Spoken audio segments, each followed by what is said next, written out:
Hello বন্ধুরা, জ্যোতি দিদির রান্নাঘরে আপনাদের সবাইকে স্বাগত। আজকে আমরা বড়ই আচার বানাবো। কুল বড়ই, দেখেন এই যে কুল বড়ই, এগুলির আমরা আচার বানাবো। এখন উপকরণ কি কি লাগবে? উপকরণ লাগবে নুন লাগবে, তারপরে শুকনো লঙ্কা, জিরে, মেথি এগুলি ভেজে গুঁড়ো করে রেখেছি। আর লাগবে কাঁচা তেল, আর লাগবে গুড়। এই গুড় আর তো বড়ই আছেই, গুড় আর একটু দেব। এখন উনুনটা ধরিয়ে কড়াইটা বসিয়ে দিয়েছি, আপনারা দেখতে থাকুন। আর একটু গুড় দিচ্ছি।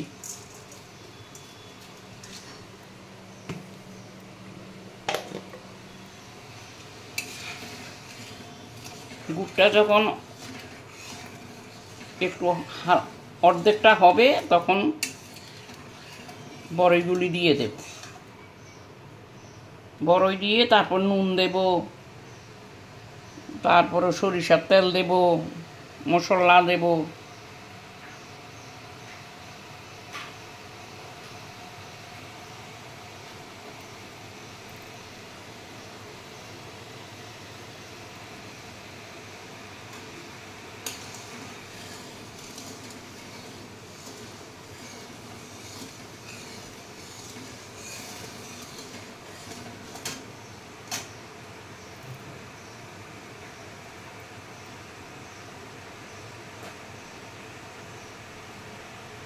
এখন বড়ইগুলো দিয়ে দিচ্ছি। এখন বড়ইগুলো দিয়ে দিচ্ছি।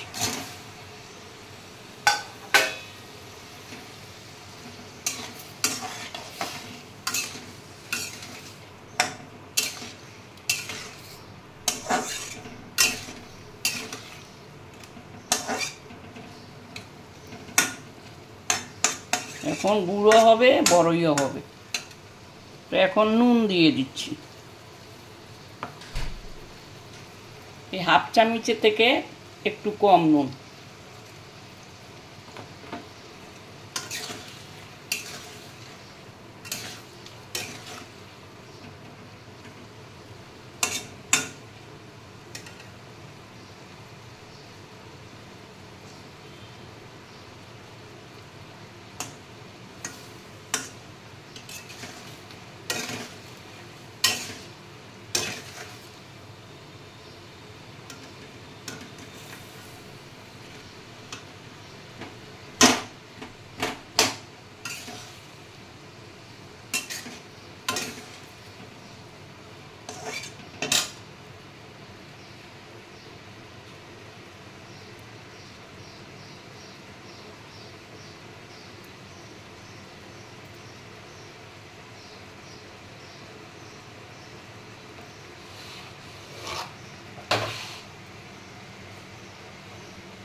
নুন তো দিয়ে দিয়েছি, এখন একটু সরিষার তেল, কাঁচা সরিষার তেল দিয়ে দিচ্ছি 2 চামচের মতো।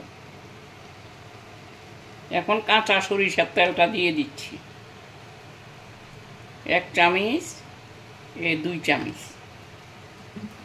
বড় চামচে 2 চামচ সরিষার তেল দিয়ে দিয়েছি।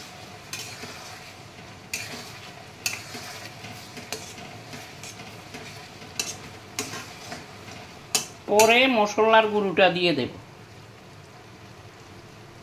শুকনা লঙ্কা, তারপরে জিরে, মেথি এগুলিকে ভেজে তারপরে মিক্সিতে গুঁড়ো করেছি। এই যে দেখেন, এই যে শুকনো লঙ্কা, মেথি আর জিরে এগুলো গুঁড়ো করে রেখেছি। তারপরে আচারে দেব।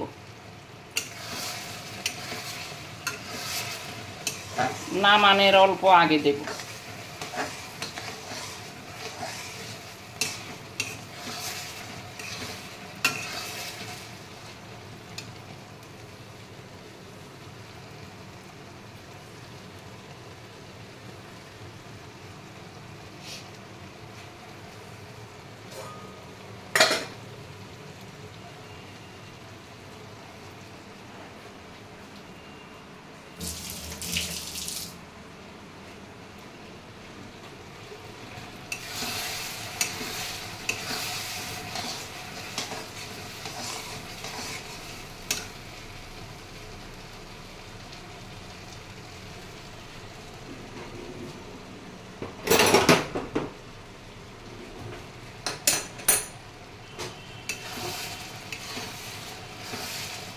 এখন মশলার গুঁড়োটা দিয়ে দিচ্ছি।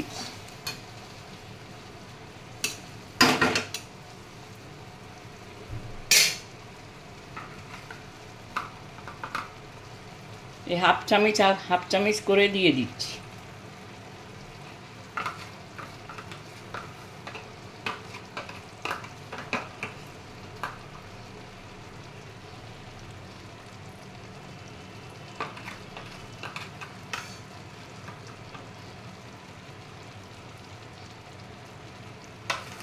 মশলার গুঁড়োটা দিয়ে দিয়েছি, যতটুকু দিয়েছি হবে।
বন্ধুরা, আমার আচারটা এখন হয়ে গেছে।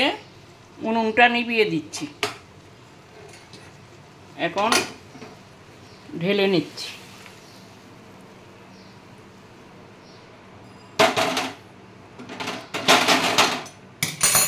এই যে দেখেন বন্ধুরা, আমার কুলের আচারটা হয়ে গেছে।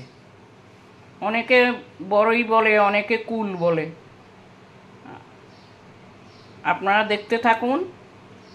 যদি এই আচারটা আপনাদের খেয়ে এইভাবে বানিয়ে খেয়ে দেখবেন, খুব ভালো লাগে। যদি দেখবেন ভালো লাগে তাহলে শেয়ার করবেন, কমেন্ট করবেন, লাইক করবেন, সাবস্ক্রাইব করে পাশে থাকবেন।